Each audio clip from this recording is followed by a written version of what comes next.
Welcome into another edition of the Football, Family, and Food Podcast. I'm Bob Johnson as we get you ready for Ottawa University Braves football coming up here soon. Camp opening up.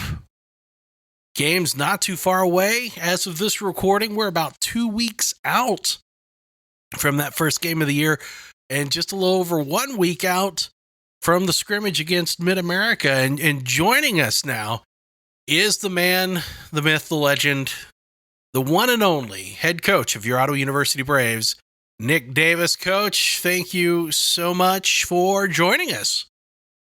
Thanks for having me, Bob. Excited to talk about Ottawa Braves football. It's an exciting time for you, your staff, the kids. Students have returned. So I guess first things out of the box, let's talk about the players. Did everyone show up that you expected to show up? Yeah, we're waiting on one or two maybe to get here. Some off-campus housing issues about acquiring properties. You know, that's a big thing for us just because Ottawa is a small community, and there's not a ton of off-campus housing living availability. So we got a few guys working through that. Maybe eventually, if they don't get here, they'll get here in the winter for us. But pretty excited. All those guys came in, and as many of you know around the community, the town of Ottawa and Ottawa University was without power for the first 2 days. So these guys have already had to overcome a lot of adversity together, which is one of our core mottos. Were you happy with the players that are here? Do you feel like that they came in ready to learn, ready to do everything to get ready for the fall season, and in decent shape? Yeah, you know, you kind of end up with three groups each year. You know, you get some returners that are really bought into what's going on and worked really hard over the summer and grew with their knowledge of the game. And then you run into some young guys that did that too. And then you run into some young guys that they were really good high school players, and they thought, hey, I'm just going to step in it and be really good players. And in the last 5 days, they figured out it's not going to be as easy as maybe they thought it was going to be. So walk me through so far, as of this recording, we're recording this on a Wednesday evening, August 9th. So we'll play a little break the fourth wall here.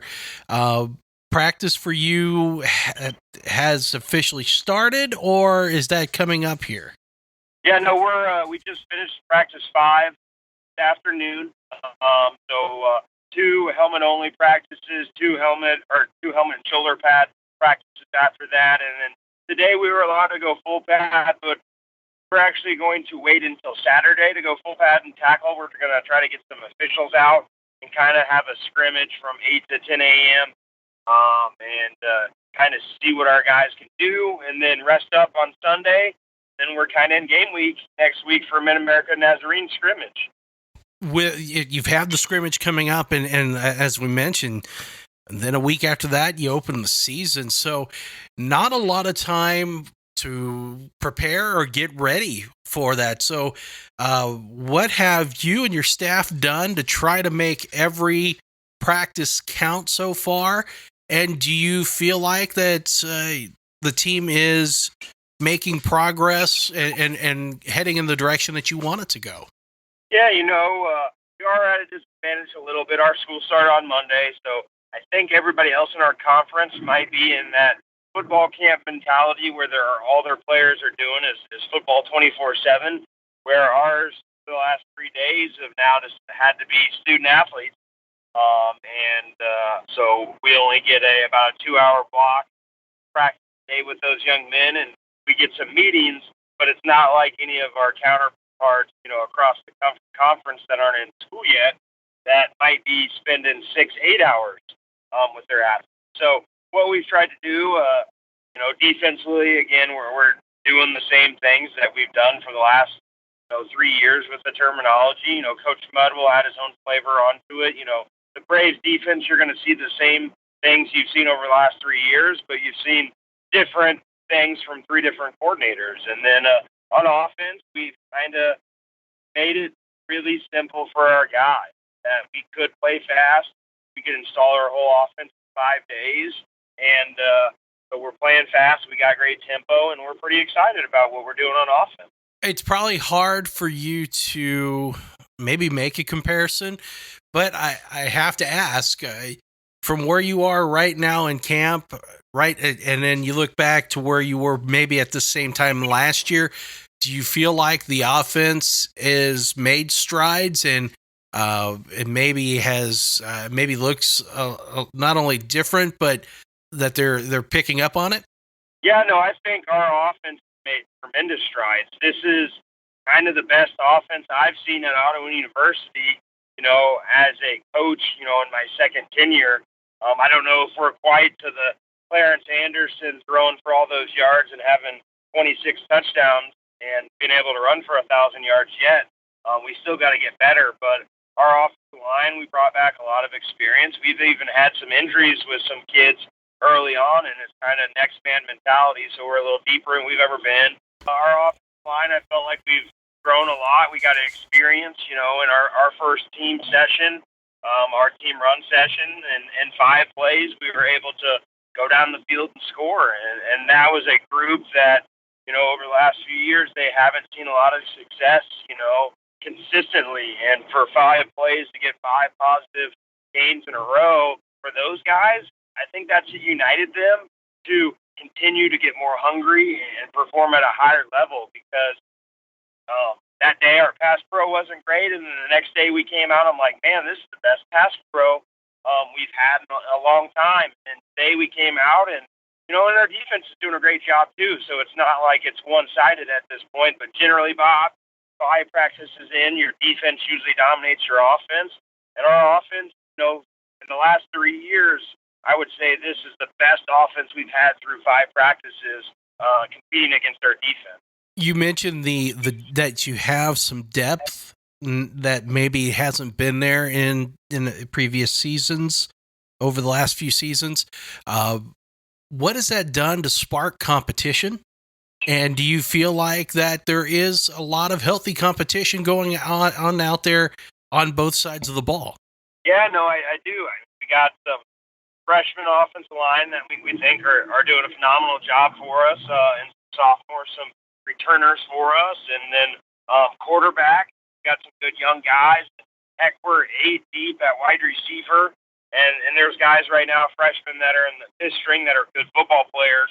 They just haven't figured out all the terminology yet. And we got 12 running backs. We feel really good about all of them. And on the defensive line, we're deeper than we've ever been. And linebackers, what we're starting to see is, we got guys that are in our second string that have been in our program for 2, 3, or 4 years, where last year a lot of our guys in our second string were freshmen.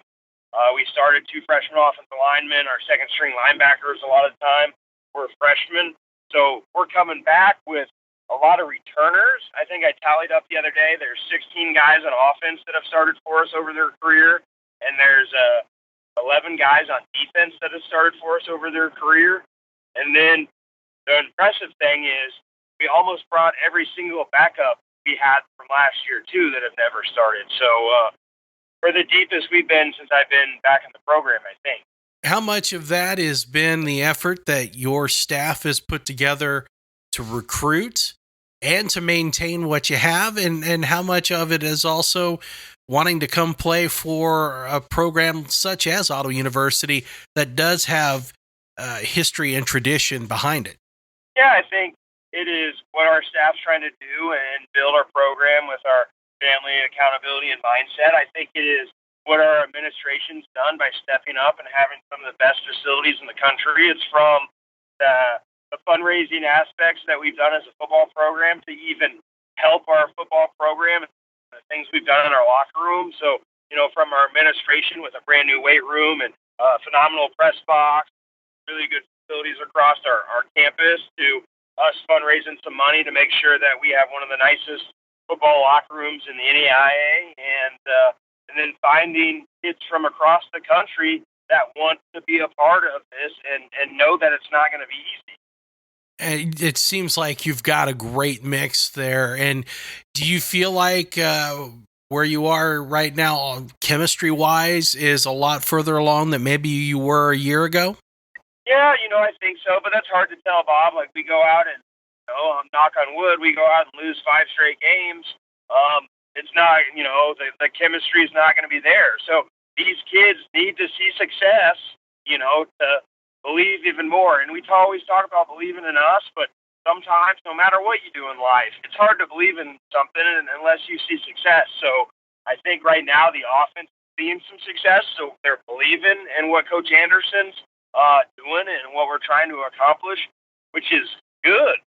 But they got to continue to see that success, I think, because they're not to the point where they're just going to believe no matter what. They're young men from 18 to 22 that, they want to see the success, and if they see it, then they're going to be all in. So, a huge majority of the group has that blind trust. There's some guys on the outside that still are, I don't know, dipping their toes in. They're saying the right stuff. They're doing the right stuff. But those guys need success.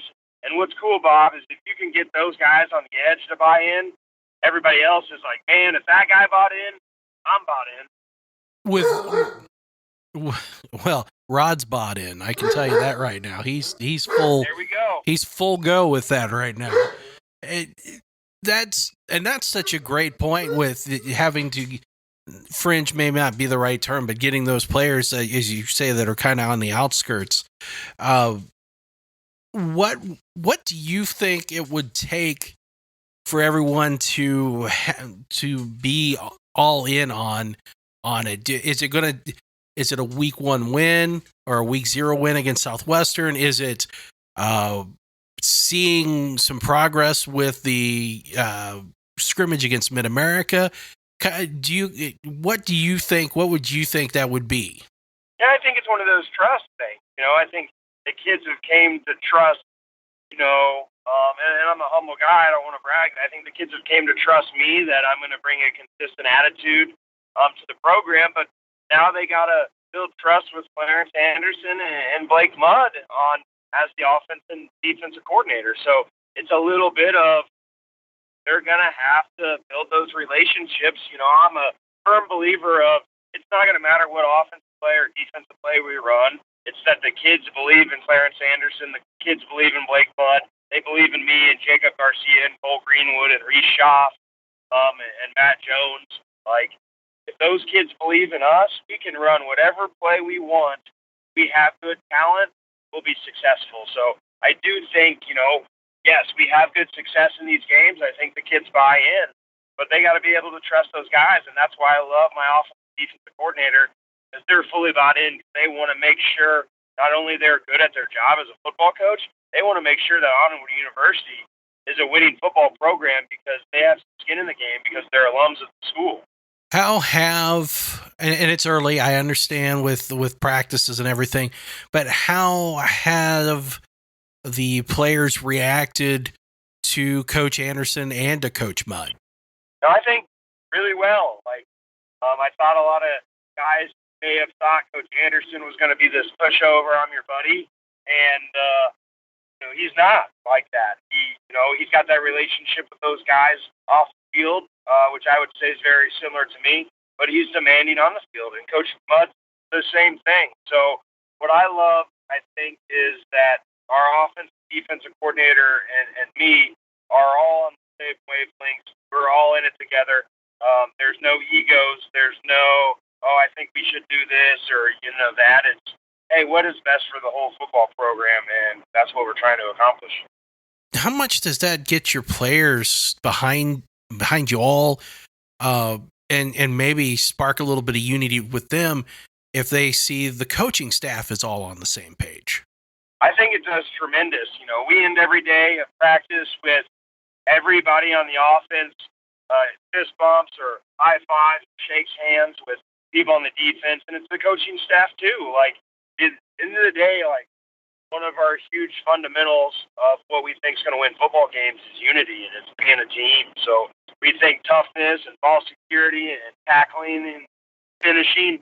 But I told those guys, we are not one team. At the end of the year, we're not going to be successful. And unity is going to be the thing that helps us win football games, and it takes no talent to try to be one unit. It was good to see members of the football team. Good to see coaches last night at Ottawa University Fusion that was held at Legacy Square in Ottawa last night. A good opportunity for not only the students to kind of see what's going on in town, but also for the town to get to know some of these students. And there was a good showing by the football team.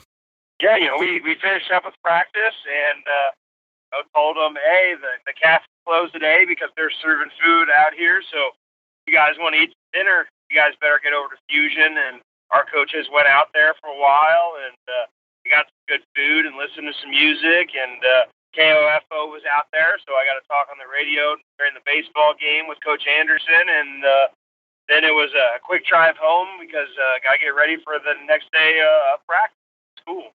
Let's talk a little bit about Media Day. Took place, and it looks like that the media and the coaches are not really looking at Ottawa University seriously. Maybe in a sense, voted fifth in the Bissell division by both coaching and the media members, but that's also not a bad thing either, because it gives you guys an opportunity to reach up and grab that brass ring and make some noise. In a way, in my mind, I think people should have voted a 6. Every one of those coaches last year in our division beat us. So for the fact that they think we're more talented, I guess, than a team that beat us, I guess is somewhat showing. I don't know, but it doesn't matter. You go back and look last year, and Avila wasn't voted first to win our conference. I believe Kansas Wesleyan was. It didn't happen. So, heck, I think, at least on the coaches' end, I submitted my ballot before Media Day, and I think 5 of the other 6 coaches on my division did the same thing. So, traditionally, from what I've noticed is, okay, that team beat me last year. All right, we'll put them there. Nobody really wants their program to have that target on their back. But I voted, hey, all the teams that beat us, and I voted in pretty much the places they finished on our division. And when they tallied it up, somehow we finished 5th place, and Sterling finished 6th. But, no one knows what the team did in the spring and what the guys did in the summer and what, no one had a practice at that point. So we'll see here on August 26th, what people, they know anything about the media or the coaches. I kind of feel like that a lot of this stuff is more just for clicks and just to throw something out there to kind of whet the appetite for football. I mean, it's, as you said, nobody knows what's going to take place. It's so, and you're basing everything off of the previous year, especially if you vote early. So do you see the fun in these preseason polls, or do you think it's worthless and maybe they should stop? I don't think the media is worthless, Bob. So people need to get clicks or sell stories or get airtime, then I'm more than happy. But I don't pay too much attention to it. If we were number 1, I wouldn't have talked to our team. When we finished 5th, I didn't talk to our team about it. To me, we'll prove out on the football field if we're a talented football team or not. What were some of the takeaways for you from Media Day? You got a chance to listen to the other coaches, and do you take everything with a grain of salt? Because I'm sure that everyone goes up to put a good face on for everybody and to be positive. So how much of the information you glean from Media Day can you really take seriously, and how much of it is it's just kind of puff? Yeah, I mean, it's hard to tell who's who's being honest, and some coaches don't even say the names of their players. I talked about every returning starter we had and what position they were, and I think that's a time to showcase my players and my program. But yes, I definitely, do I listen? Yeah. I think that's required by the conference to listen to it. But I also had 135 football players moving on that day, so I had a lot of other things on my mind as well. Of course, with going to the two division format, for people who maybe have not been able to pay attention, and that Evangel has joined the conference this year, bringing 12 football members to the KCAC, which is now allowed to split out into two divisions, the Bissell division and the Kessinger division. And the winner of each division gets to go to the playoffs. So it's going to be a different feel towards the football season this year, because it's really going to matter about your divisional games more than anything. Yeah, it's interesting. Obviously, you want to be the best football team all season long, but the way it's set up, that it doesn't matter what you do in the first 6 games. It matters what you do in the last 5. Traditionally, in the NAIA in the past, you've had to be a top-ranked team and win your conference.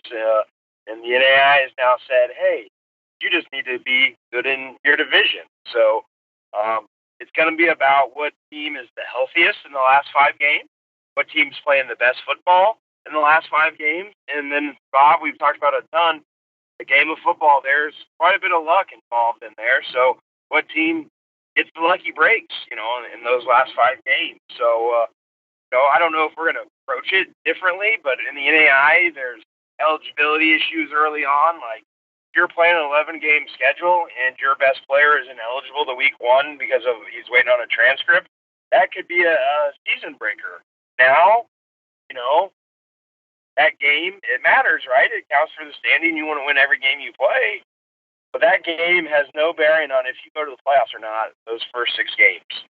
Was there a thought of doing a conference championship game? I mean, I get that the winner of each division gets to go on to the playoffs, but was there a thought given to trying to crown an overall champion? I don't think, at least I was involved in those discussions. I don't think the coaches were involved, but no one in the NAIA that have 2 divisions have done that.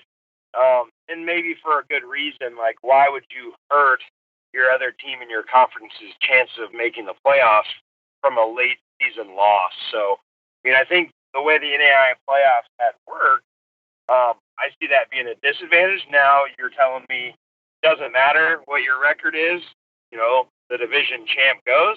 You may start to see more of that because both teams are going to go to the playoffs. So you may see some more of that. But right now we play literally an 11-game schedule. We play every team in our conference. So I don't know if there is a need to, because, there may be a champion in one division and a champion in the other.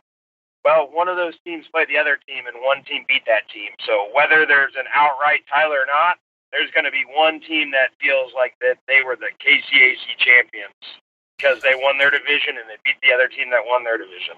And you take a look at... Oh, go ahead, Coach. I'm sorry. No, I didn't say anything. Sorry. I look at the divisions. Here's the breakdown for everyone who may not know. In the Bissell, that will be Kansas Wesleyan, Avila, Tabor, St. Mary, Ottawa University, and Sterling. On the Kessinger side, it's going to be Southwestern, Evangel, Bethel, Friends, McPherson, Bethany. And I take a look at those 2 divisions, and neither one is going to be a cakewalk. There is a lot of talent spread out between this conference, but especially as I take a look, if we just focus in on the Bissell, it's there's a lot of work to be done, and when you've got the likes of Kansas Wesleyan and Avila and Tabor in your division. Yeah, and correct me if I'm wrong.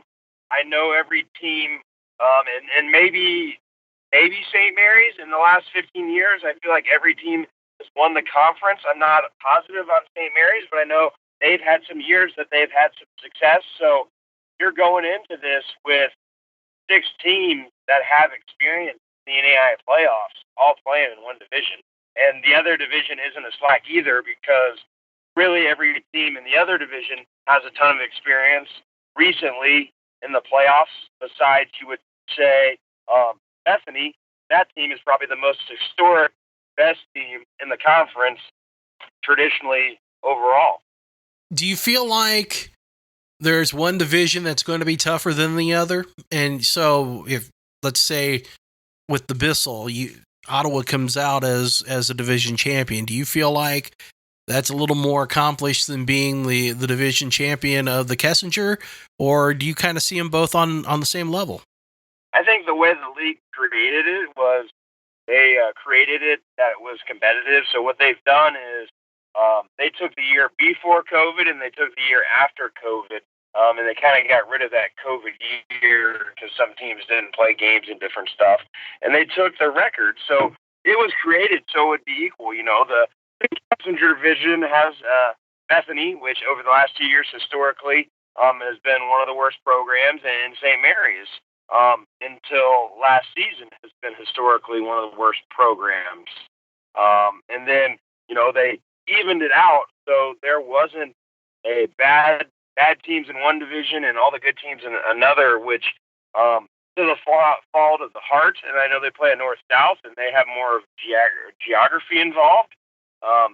They just take really the 6 most northern teams and the 6 most southern teams, and they play where we are legitimately taking, in every 2 years, changing our divisions to make sure that it's ultra competitive over what our records are. So I don't think one division, you know, at the end of the year, you may have a team that didn't win a game, but yeah, there may be a team in the other division that only beat that one team that didn't win a game. So we'll find out, but I think it's going to be pretty even.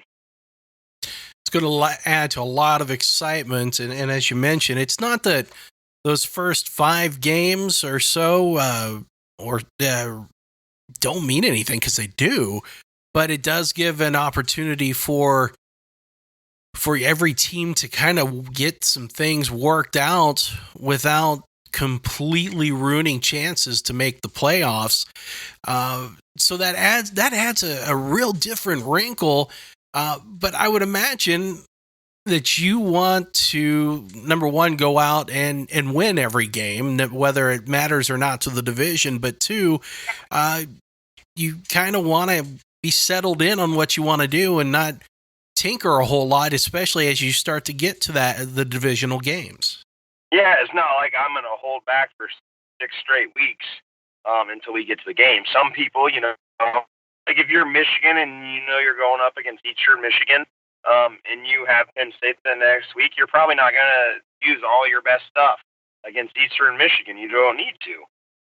But if you are, you know, our conference, you're not going to just keep your best stuff for 6 weeks until you play your last 5 games of the season. So every team, I believe, is going to try to win.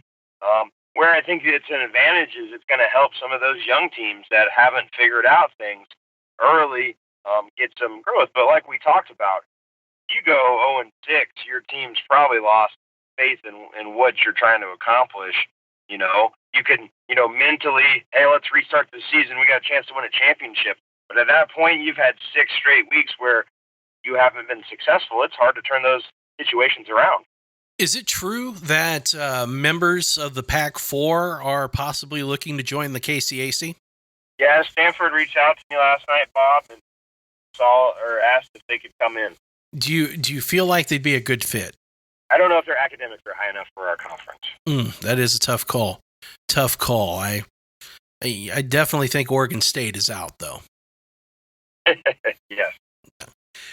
So we've talked a little bit about things getting ready for the season. It's exciting. I think there's a lot of things for fans of Ottawa University Braves football to be excited about. I think there is you can kind of tell just talking with coaches and such that there is a spark there this year. Do you feel it? Do you feel that spark yourself? Yeah, I think there's a lot of excitement around. And we just got to go out in the field and execute, and we got to put our guys in really good situations to do that. But I think there's a good reason to be excited.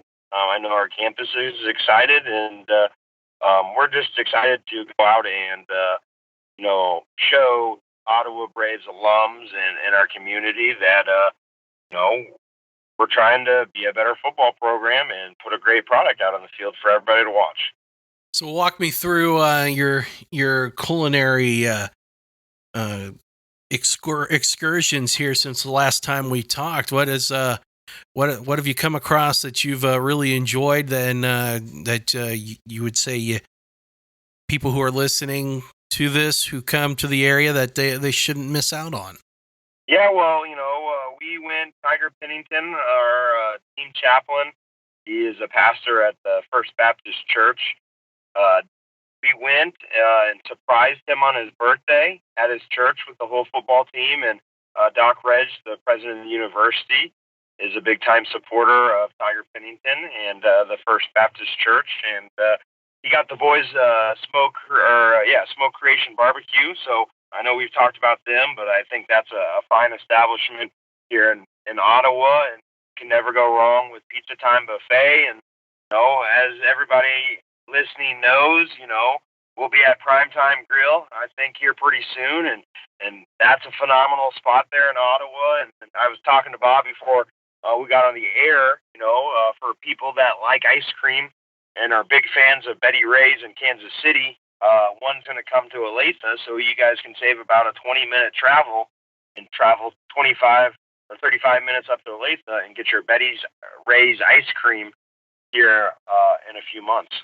That's all you had to say was ice cream. That's all that matters there. Not that we would ever have to worry about them sponsoring. Are you a Whataburger guy?